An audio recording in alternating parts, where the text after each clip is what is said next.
Hello there, beautiful human. Melinda Joy, Crossroads Storyteller here with a new moon in Gemini collective reading. This is for the entire new moon cycle that begins Monday, May 30th and climaxes with the new moon June 14th and ends on the 27th of June right before the next new moon on the 28th of June.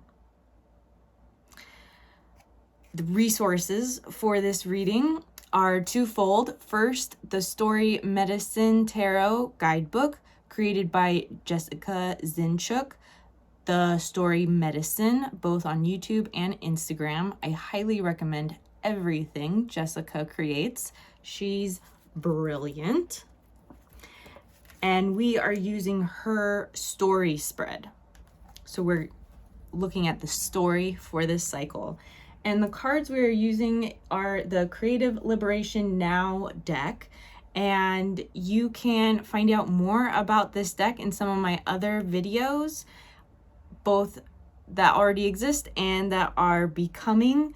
You also can locate the link to the waitlist of the next printing in the description for anyone who's interested in obtaining this deck for yourself.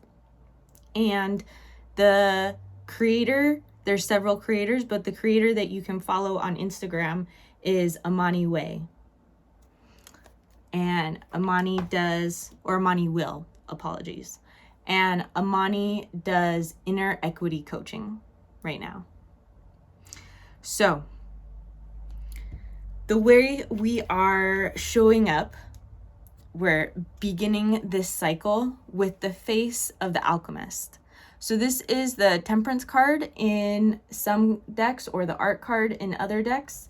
And in this deck, there is an emphasis on inner alchemy, transmuting what was into what will be. And this does not surprise me at all because we just experienced a moon cycle just before this one that had 2 eclipses within the cycle. And eclipses are known for sort of jump-starting our becoming journey or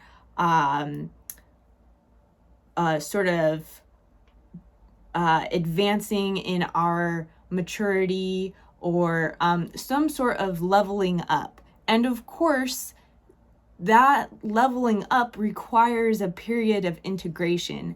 And alchemy is great for integration, mixing what has been with what is becoming to produce a whole new possibility. And I want to mention our point of view because it has to do with this theme, this stepping into new possibilities theme. The point of view we have this moon cycle is the Aeon, also known as the Judgment card in some decks. And in the Creative Liberation Now deck, there is an emphasis on moving into what was previously impossible. And yes, definitely part of that is this becoming process and this integration of values and a lot of creativity. Also, it's very hard to do something new with old rules. So a lot of this point of view is being playful and creative with our resources so that we can imagine something new and implement that. One more card before we move to the action of this month. I want to talk about the landscape for our cycle's story. And the landscape is the 8 of Air. And I love how this deck connects the 8 of Air with the story of the Minotaur and the labyrinth. And there's an emphasis on the inner landscape, the inner labyrinth that has to be navigated in order to become acquainted with our inner monsters, those things that we are currently working on alchemizing, right? With the alchemy mask we're putting on this month, the alchemy identity we're putting on this month. So, that in mind, this inner landscape, this move towards what was previously impossible, the action or the climax for our story is the 5th of Earth. And I just love this imagery so much. We have these stone figures coming to life and stepping out of their constraints and experiencing this freedom in movement.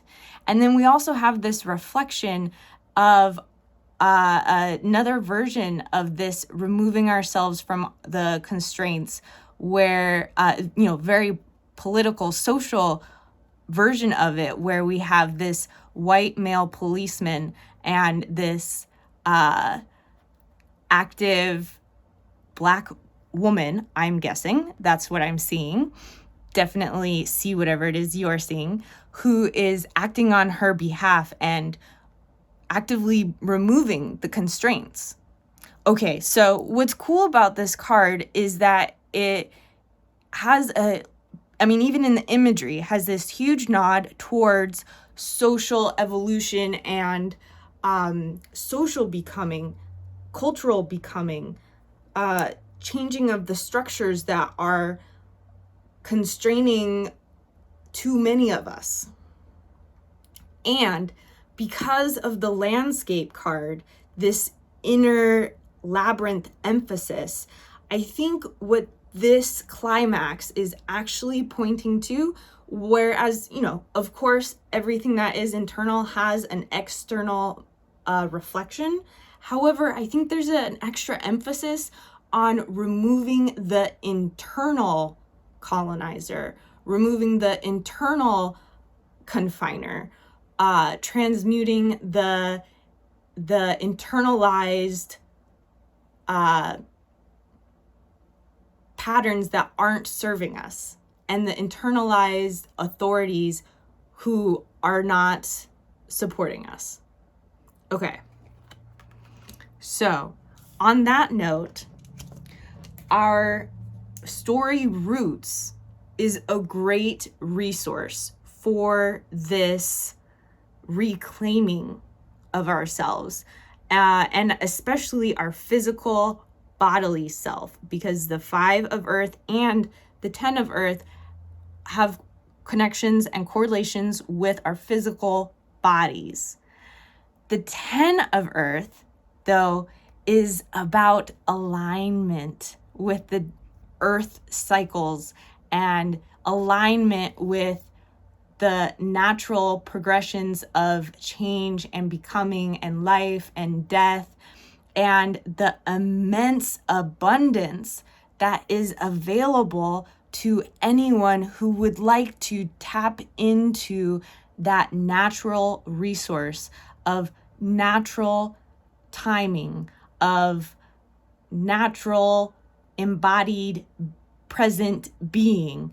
So, while this card, I think, has so much rich, deep goodness, one very simple way to implement or use this card is when you're feeling a little bit more struggle in regards to the internal authorities you are overtaking, you can go find rest and comfort literally by just sitting directly on the earth, or closing your eyes and listening to the sounds of the wind or the rain or animals or birds whatever connection you have to the earth, tap into that, and that will additionally resource the processes we're undertaking this month. The theme is the Hanged One, which I think is so brilliant because the Hanged One is about receiving. So far, we've been discussing some more active qualities, but the Hanged One, I think, emphasizes the need to receive these resources, to receive the blessings that are within our natural cycles, that are within our honoring of life and death as just two sides of one coin. And the more we can release into our authentic, natural ways, the less we will have to feel like we're fighting to make this happen. And I think both this 10 of Earth and this Hanged One is letting us know we can be doing a lot more resting and receiving than we may have previously thought was required for success. Last card in this reading is the 9 of Water for the falling action or resolution of our story. And of course, I think this is brilliant. I am reading this as knowing what our pleasure is, accepting what is our unique, authentic will and drive and way of being and mode of self-expression, and then relishing in it and swimming and soaking and marinating and brewing in all of this beauty and abundance that is our authentic self. I hope that this is helpful as you experience the next moon cycle. So much love, and make sure to check out the upcoming EFT or tapping videos. We will be going through each and every card in this reading to help integrate the lessons we're learning this month.